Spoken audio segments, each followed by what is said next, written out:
warahmatullahi wabarakatuh.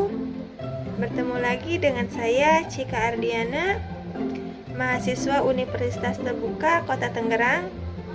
Dalam video pembelajaran kali ini, saya akan menjelaskan isi modul keempat, kelima, dan keenam.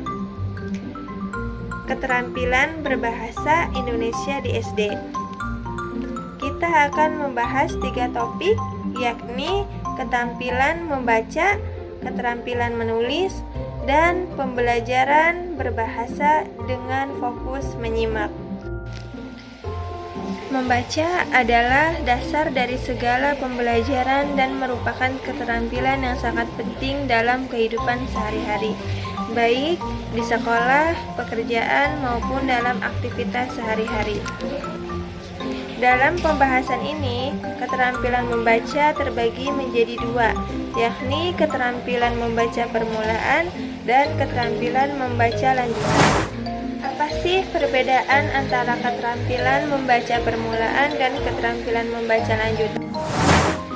Keterampilan membaca permulaan dan lanjutan merupakan 2 tahap penting dalam proses pembelajaran membaca. Keterampilan membaca permulaan sebagai tahap awal bertujuan untuk memperkenalkan anak-anak pada dasar-dasar membaca, seperti huruf bunyi dan pola dasar berbahasa. Anak-anak belajar mengidentifikasikan huruf-huruf alfabet, memahami hubungan antara huruf dan bunyi, serta membangun keterampilan membaca yang tepat. Di sisi lain, keterampilan membaca lanjutan membawa pembaca ke tingkat yang lebih kompleks, di mana mereka mengembangkan kemampuan untuk memahami teks dengan lebih baik, menganalisis makna yang lebih dalam, dan mengevaluasi informasi secara kritis. Tahap ini bertujuan untuk meningkatkan pemahaman pembaca, kemampuan berpikir kritis, dan penggunaan strategi membaca yang efektif. Dalam keterampilan membaca permulaan, terdapat 2 jenis utama yang perlu diperhatikan: membaca nyaring dan membaca teknis. Membaca nyaring melibatkan aktivitas membaca dengan suara keras yang membantu anak-anak menghubungkan suara dengan simbol huruf dan meningkatkan kepercayaan diri mereka dalam membaca. Sementara itu, membaca teknis berkaitan dengan pengenalan huruf, fonem, dan pola ejaan dasar yang menjadi dasar bagi pengembangan kemampuan membaca teknis mereka. Di sisi lain, keterampilan membaca lanjutan mencakup berbagai jenis membaca yang lebih kompleks, seperti membaca pemahaman, membaca kritis, membaca ekstensif, dan membaca intensif. Ini bertujuan untuk mengembangkan pemahaman yang lebih mendalam, kemampuan menganalisis teks secara kritis, dan meningkatkan keterampilan membaca secara keseluruhan. Membaca lanjutan dapat diimplementasikan untuk membaca naskah pidato, membaca wawancara informatif dari internet, menikmati karya sastra, dan lain-lain. Dengan memahami perbedaan dan tujuan dari setiap tahap serta jenis-jenis pembaca yang terkait, guru dapat mengembangkan kemampuan membaca siswa secara progresif dan efektif, sesuai dengan kebutuhan dan tujuan pembelajaran mereka. Setelah kita memahami apa itu keterampilan membaca, pembahasan berikutnya adalah keterampilan menulis. Apa sih keterampilan menulis itu? Keterampilan menulis adalah kemampuan untuk mengekspresikan pikiran, ide, informasi, dan perasaan melalui tulisan dengan cara yang jelas, struktur, dan efektif. Menulis adalah salah satu bentuk komunikasi tertulis yang sangat penting dalam berbagai konteks, baik akademis, profesional, maupun pribadi.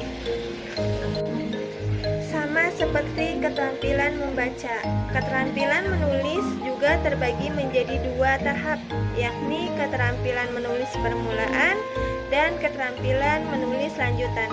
Apa ya bedanya?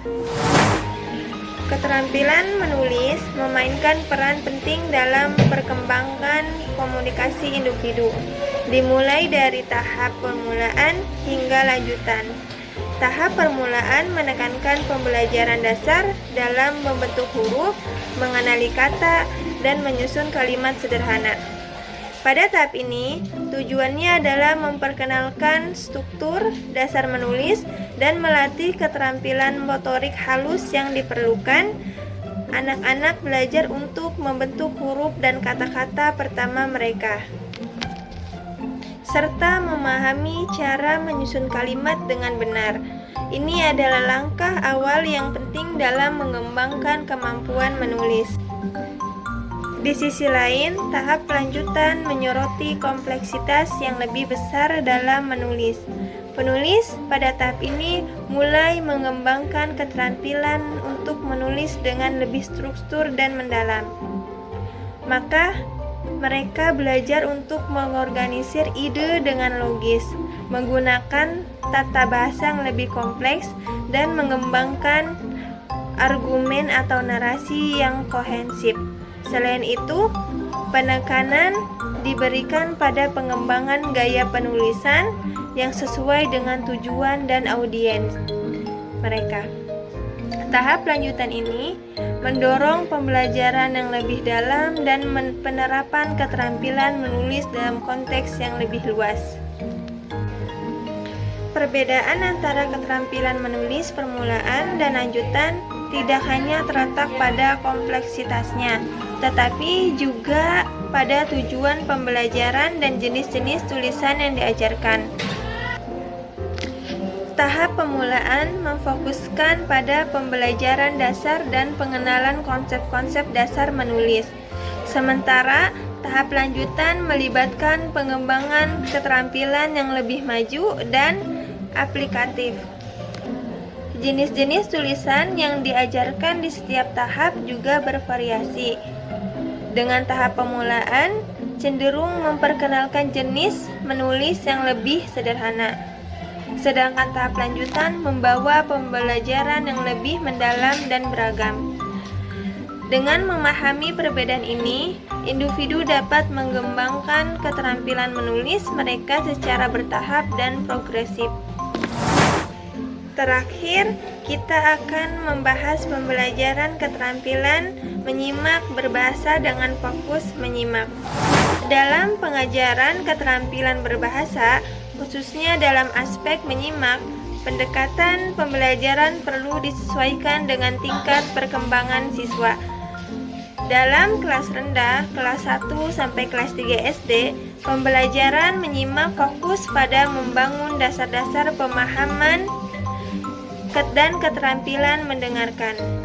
Materi pembelajaran pada tahap ini biasanya didesain dengan pendekatan yang lebih visual, interaktif, dan terstruktur. Mengingat anak-anak pada usia tersebut cenderung memiliki konsentrasi yang lebih pendek. Aktivitas menyimak di kelas rendah dapat melibatkan cerita pendek, lagu-lagu anak, atau petunjuk yang diungkapkan secara langsung oleh guru. Sementara itu, di kelas tinggi, kelas 4 sampai kelas 6 SD, pendekatan pembelajaran menyimak cenderung lebih kompleks dan mendalam. Pada tahap ini, siswa telah memiliki kemampuan dasar dalam menyimak dan lebih siap untuk mengeksplorasi materi yang lebih beragam dan rumit. Materi pembelajaran di kelas tinggi mungkin melibatkan cerita-cerita yang lebih panjang, narasi non-fiksi, wawancara, atau presentasi. Selain itu, pembelajaran juga dapat melibatkan aktivitas seperti diskusi kelompok, analisis teks, atau pertanyaan relatif untuk memperdalam pemahaman siswa terhadap materi yang disampaikan. Demikianlah video pembelajaran kali ini. Saya Cika Ardiana. Wassalamualaikum warahmatullahi wabarakatuh.